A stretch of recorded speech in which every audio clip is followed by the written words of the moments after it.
लोकांनी आपल्याला क्षमा करावी अशी आपली इच्छा आहे तर आपण लोकांना क्षमा केली पाहिजे. लोकांनी आपल्यावर दया करावी अशी आपली इच्छा आहे तर आपण लोकांवर दया केली पाहिजे. लोकांनी आपल्याला मदत करावी अशी आपली इच्छा आहे तर आपण लोकांना मदत केली पाहिजे.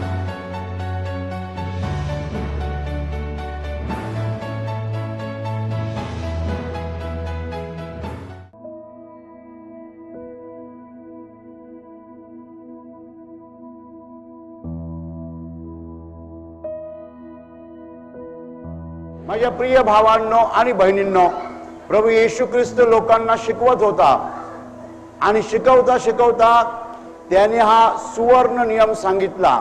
याकरिता लोकांनी जसे तुमच्याशी वागावे म्हणून तुमची इच्छा आहे तसेच तुम्ही त्यांच्याशी वागा, कारण नियमशास्त्र व संदेष्टे ग्रंथ हेच होत. Hallelujah, hallelujah. जुन्या करारामध्ये परमेश्वराने इस्रायली लोकांशी करार केला मोशेच्या द्वारे आणि जे नियम दिले त्याला नियमशास्त्र म्हणतात. प्रभू येशू म्हणतो नियमशास्त्र आणि संदेष्टांचे ग्रंथ, संदेष्टांनी जे काही शिकवलेलं आहे ते, त्याचं सार कुठे आहे, त्याची मध्यवर्ती कल्पना कुठे आहे. त्याची मध्यवर्ती कल्पना हीच आहे की लोकांनी जसं तुमच्याशी वागावं म्हणून तुमची इच्छा आहे तसेच तुम्ही त्यांच्याशी वागा. Hallelujah, hallelujah. परमेश्वराने आपल्या सामर्थ्याने हे जग निर्माण केलं. परमेश्वराने आपल्या सामर्थ्याने माणसं निर्माण केली आणि सगळ्या मानव जातीसाठी परमेश्वराने जो नियम केला तो हाच आहे. दिस इज द गोल्डन रूल. हा सुवर्ण नियम आहे. माणसांनी एकमेकांशी कसं वागावं हे एका वाक्यामध्ये प्रभू येशूने सांगितलेलं आहे. देवाच्या नियमाचा हा पाया आहे. या पायावर देवाचे सगळे नियम आधारलेले आहेत. हालेलुया. जुन्या करारामध्ये लोकांना चोरी करू नको अशी आज्ञा दिली होती.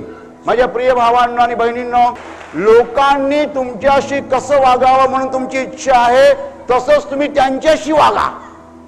लोकांनी माझ्या वस्तू चोरू नयेत अशी माझी इच्छा आहे तर मग मी लोकांच्या वस्तू चोरू नयेत.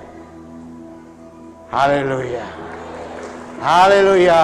पुष्कळ लोकांपुढे प्रश्न असेल की देवाने एवढे नियम कशाला केलेले आहेत. देव का म्हणतो चोरी करू नको. एक नवी कोरी मोटरसायकल उभी आहे, न्यू ब्रँड, आणि 2-4 तरुण उभे आहेत आणि ते आपसात चर्चा करतात काय मस्त गाडी आहे. तो एक म्हणतो मी पळवतो, मी पळवतो, डुप्लिकेट चावी लावतो, कुठची तरी चावी लावतो आणि पळवतो. तेवढ्यात दुसरा म्हणतो अरे देवाने आज्ञा दिलेली आहे की चोरी करू नको. Hallelujah, hallelujah. देवाने आज्ञा दिलेली आहे की चोरी करू नको, मग आपण मोटरसायकल कशी चोरणार. तेव्हा तो पहिला म्हणतो कशाला देवाने ही आज्ञा दिली, ज्याला पाहिजे त्याने चोरी करावी. पण माझ्या प्रिय भावांनो आणि बहिणींनो, दुसऱ्याची मोटरसायकल चोरताना आनंद होतो, पण आपली मोटरसायकल जेव्हा दुसरा चोरतो तेव्हा काय वाटतं. देवाने जे काही नियम केलेले आहेत, ज्या काही आज्ञा दिलेल्या आहेत ते त्याने त्याच्या भल्यासाठी नव्हे आपल्या भल्यासाठी केलेले आहेत. Hallelujah, hallelujah. तुमच्यापैकी किती लोक असे आहेत की ज्यांना असं वाटतं मी काही गुन्हा केला की लोकांनी मला मारावं असं तुम्हाला वाटतं. तुम्ही गुन्हा केल्यावर लोकांनी तुम्हाला मारावं असं तुम्हाला वाटतं. नक्की तुम्हाला असं वाटत नाही ना. तुम्हाला असं वाटतं माझ्या हातून गुन्हा झाला तर लोकांनी मला माफ करावा, वाटतं की नाही. नक्की लोकांनी मला क्षमा करावी वाटतं तुम्हाला. हो, हालेलुया, हालेलुया. मग येशू म्हणतो तुम्हाला जर असं वाटतं की तुमच्या चुकाबद्दल लोकांनी तुम्हाला माफी द्यावी तर लोक जेव्हा तुमच्या बाबतीत चुका करतात तेव्हा तुम्ही लोकांना माफी द्या. हालेलुया. माझ्या प्रिय भावांनो आणि बहिणींनो, देवाने जे नियम केलेले आहेत ते कधी कधी आपल्याला असं वाटतं फार कडक नियम आहेत, पण नाही. या जगाची गाडी सुरळीत चालावी, अगदी स्मूथ चालावी म्हणून देवाने हे सगळे नियम केलेले आहेत.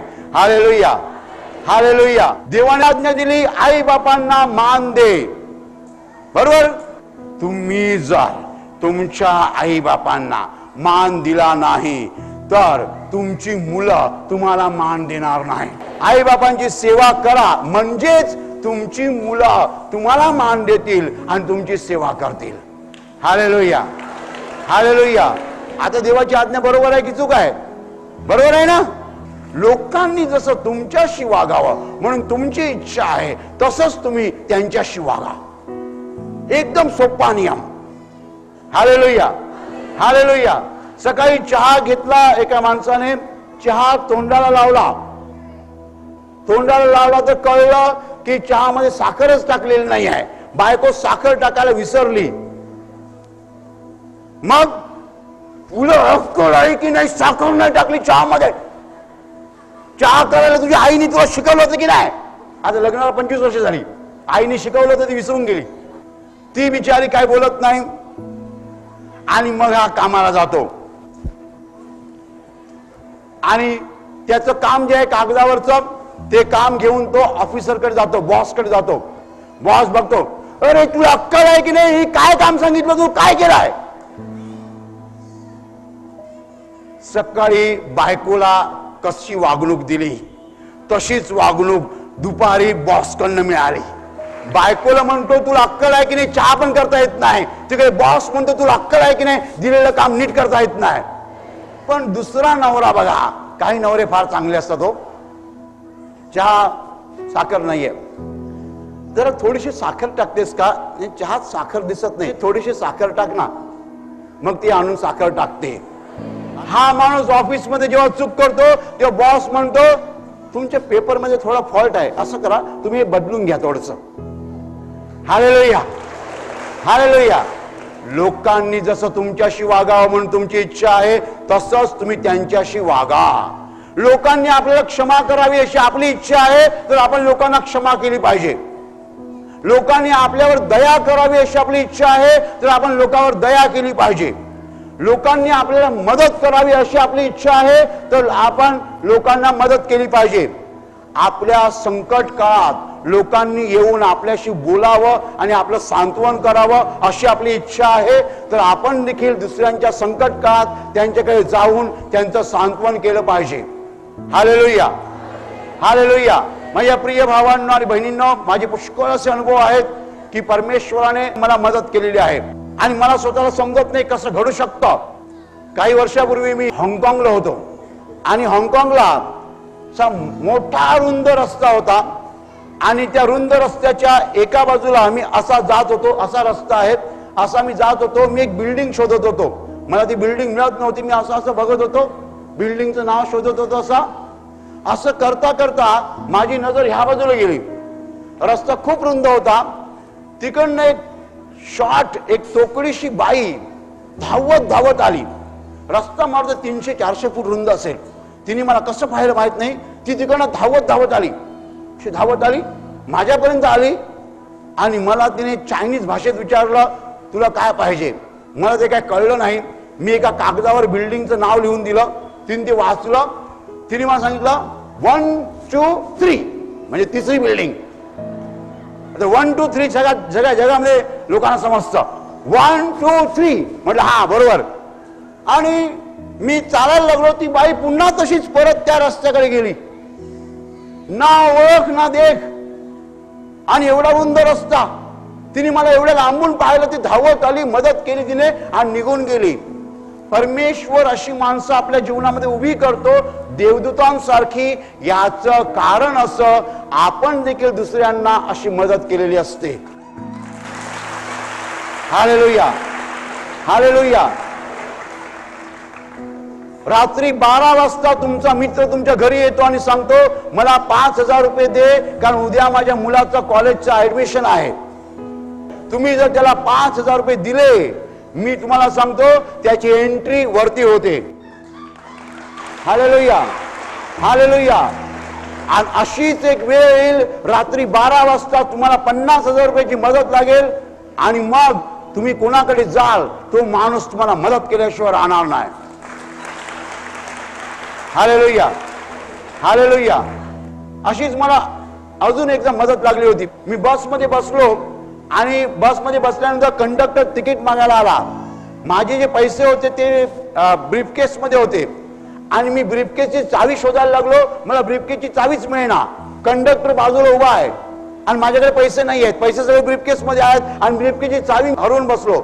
मी असं करतो असं करतो असं करतो असं करतो, काही नाही, चावीच सापडत नाहीये. मी अगदी अस्वस्थ झालो आणि माझ्या बाजूला एक मुलगी बसली होती, तिने मला 2 चाव्या दिल्या आणि मी त्यातली एक चावी लावली आणि ब्रीफकेस उघडली. मी कंडक्टरला पैसे दिले, तिकीट घेतलं आणि तिच्या 2 चाव्या तिला परत दिल्या. तेव्हा तिने त्यातली एक चावी तिच्याकडे ठेवली, एक चावी माझ्याकडे दिली. 1-2 मिनिटांनंतर बस स्टॉप आला, ती मुलगी उतरून गेली. आयुष्यात मला पुन्हा कधी भेटली नाही. हालेलुया. माझ्याकडे चावी नसेल, मी ब्रीफकेस तशीच घेऊन कुठेतरी गेलो असतो, काय करणार? पण परमेश्वराने देवदूत उभा केला. Hallelujah, hallelujah. तुमच्या संकटकाळी देवाने तुम्हाला मदत करावी अशी तुमची इच्छा आहे तर तुम्ही दुसऱ्यांना मदत करा. Hallelujah, hallelujah. आता बघा, पुष्कळ वेळा कसं होतं, आपण ज्यांना मदत करतो ते आपल्याला मदत करत नाहीत, पण देव दुसरी माणसं उभी करतो. देवाच्या रेकॉर्डला एवढी एंट्री जाते, या माणसाने दुसऱ्यांना संकटकाळी मदत केलेली आहे. मग आपल्याला मदत करण्यासाठी कोणाचा वापर करायचा देव बघेल. कधी कधी ज्यांना आपण मदत करतो ती माणसं आपल्याला मदत करत नाहीत, म्हणून पुष्कळ लोक दुसऱ्यांना मदत करणं बंद करतात. तसं करू नका. तुम्ही ज्यांना मदत केलेली आहे ती माणसं तुम्हाला मदत करणार नाहीत, पण म्हणून तुम्ही निराश होऊ नका. तुम्ही कोणाला तरी मदत केलेली आहे, ह्याची एंट्री वर झालेली आहे आणि मग देव दुसरी माणसं वापरून तुम्हाला मदत करणार. हालेलुया. माझ्या प्रिय भावांनो आणि बहिणींनो, जेव्हा आपण दुसऱ्यांना मदत करतो तेव्हा नक्की 100% त्याची एंट्री स्वर्गात होत असते. आणि जेव्हा आपल्याला गरज लागते तेव्हा देव माणसं उभी करतो आणि आपल्याला मदत करतो. लोकांनी तुमच्याशी कसं वागावं म्हणून तुमची इच्छा आहे, तसंच तुम्ही त्यांच्याशी वागा. तुम्हाला प्रेम पाहिजे तर प्रेम द्या, तुम्हाला द्वेष पाहिजे तर द्वेष द्या.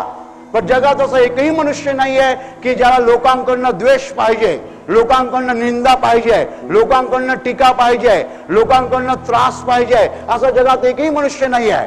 आणि म्हणून माझ्या प्रिय भावांनो आणि बहिणींनो, आपल्याला जर लोकांकडनं प्रेम पाहिजे तर आपण लोकांना प्रेम दिलं पाहिजे. पण पुष्कळ वेळा आपली गल्लत होते, चूक होते. ज्यांच्याकडनं प्रेम पाहिजे त्यांनाच आपण प्रेम देतो, अशी गरज नाही. तुम्ही प्रेम कुणालाही द्या, देव तुम्हाला प्रेम द्यायची व्यवस्था करेल. हालेलुया. पुष्कळ वेळा आपण आपल्या नातेवाईकांनाच प्रेम देतो, असं वाटतं की नातेवाईक आपल्याला पुन्हा प्रेम देतील. असं होत नाही आहे. ज्यांना आपण प्रेम देतो ते आपला प्रेम देतील असं होत नाही आहे. आपण प्रेम देत गेलं पाहिजे, त्याची एंट्री स्वर्गात होणार. देव कुणाचाही वापर करून आपल्याला प्रेम मिळवून देणार. Hallelujah, hallelujah. माझ्या प्रिय भावांनो आणि बहिणींनो, प्रभू येशूने सांगितलेलं आहे की संपूर्ण नियमशास्त्र आणि संदेश त्यांचे ग्रंथ यांचा गाभा, आशय आणि पाया हे वचन आहे. तुम्ही चोरी केली नाही तर देवाचा काय फायदा? तुम्ही आई बापांना मान दिला तर देवाचा काय फायदा? पण हे नियम अशासाठी केलेले आहेत की आपलं भलं व्हावं, मानव जातीचं भलं व्हावं, जगाचं भलं व्हावं, म्हणून देवाने नियम केलेले आहेत. देवाने सगळे नियम आपल्या भल्यासाठी केलेले आहेत. आपण जर कुणाला संकट काळात मदत केली असेल तर त्याची एंट्री वरती असते.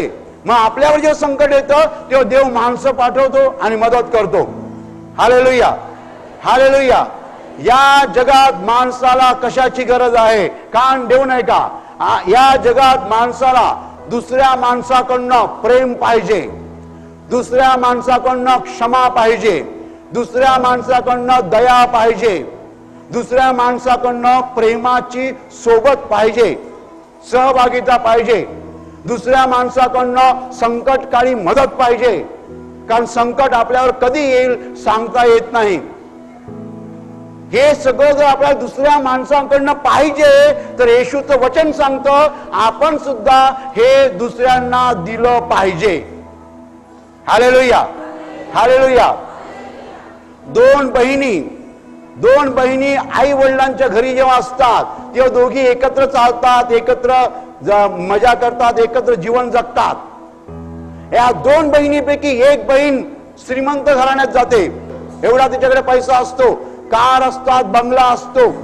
आणि दुसरी बहीण गरीबाच्या घरी जाते, तिला 2 वेळचं अन्न मिळत नाही, तिचा नवरा दारुड्या असतो, तिची मुलं उपाशी राहतात आणि पहिली बहीण जी आहे ती पैशावर लोळत असते, तिचा मोठा बंगला असतो, कार्स असतात. दोघी सख्या बहिणी जेव्हा आई वडिलांच्या घरी होत्या तेव्हा हातात हात घालून जात होत्या आणि आता एक ऐश आरामामध्ये आहे, सुख विलासामध्ये आहे आणि दुसरी दारिद्र्यामध्ये आहे.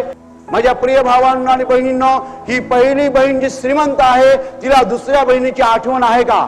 ती पहिली बहीण जाऊन कधीतरी तिला 5,000 रुपये 10,000 रुपये देते का? मदत करते का? माझ्या प्रिय भावांनो आणि बहिणींनो, तुम्हाला जर प्रेम हवं असेल तर तुम्ही प्रेम केलं पाहिजे. मला जर प्रेम हवं आहे तर मी प्रेम केलं पाहिजे. मला जर दया हवी आहे तर मी दया केली पाहिजे. मला जर क्षमा हवी आहे तर मी क्षमा केली पाहिजे. लोकांनी तुमच्याशी जसं वागावं म्हणून तुमची इच्छा आहे तसंच तुम्ही त्यांच्याशी वागा, कारण देवाच्या सगळ्या नियमांचा पाया हा आहे आणि देवाच्या सगळ्या नियमांचा आशय हा आहे. देवाने आपल्याला नियमामध्ये का ठेवलेला आहे? कारण हे नियम जर आपण पाळले नाहीत तर या जगाचा नरक होईल. समजा सरकारने 1 महिन्याकरता असा नियम केला की कोणीही कोणाची चोरी करू शकते, चोरी केल्यावरती कोणालाही कैद नाही, फाशी नाही, गुन्हा दाखल होणार नाही, काही नाही, तर काय होईल मला सांगा? काय होईल? 1 महिना जर चोरी करायची परवानगी मिळाली तर काय होईल? सगळं चोरीला जाईल. 1 महिना जरी चोरी करायला परवानगी मिळाली, काही चोरीला जाईल आणि लोकांना जीवन नरकासारखं होईल. माझ्या प्रिय भावांनो आणि बहिणींनो, देवाचे सगळे नियम आपल्या भल्याचे आहेत. देवाचे सगळे नियम आपल्या कल्याणाचे आहेत. देवाचे सगळे नियम आपल्या उन्नतीसाठी आणि भरभराटीसाठी आहेत. म्हणून या सगळ्या नियमांचं आपण पालन केलं पाहिजे. आणि या सगळ्या नियमांचा पाया काय आहे? पाया हाच आहे, लोकांनी तुमच्याशी जसं वागावं म्हणून तुमची इच्छा आहे तसंच तुम्ही त्यांच्याशी वागा. Hallelujah, hallelujah, hallelujah. आणि आता मी तुमच्यासाठी प्रार्थना करत आहे. तुमचे डोळे मिठा आणि तुमच्या शरीराच्या ज्या भागाला आजार आहे त्या भागावर हात ठेवा. विश्वासाने हात ठेवा. प्रभू येशू स्वतः तुम्हाला स्पर्श करेल आणि तुमचा आजार नाहीसा करेल. तुमच्या शरीरातील प्रत्येक आजार प्रभू येशूच्या पवित्र नावात नष्ट हो. तुमच्या जीवनातील प्रत्येक दुःख प्रभू येशूच्या पवित्र नावात नष्ट हो आणि तुमच्यावर आणि तुमच्या कुटुंबावर प्रभू येशूचे महान आशीर्वाद होत. धन्यवाद.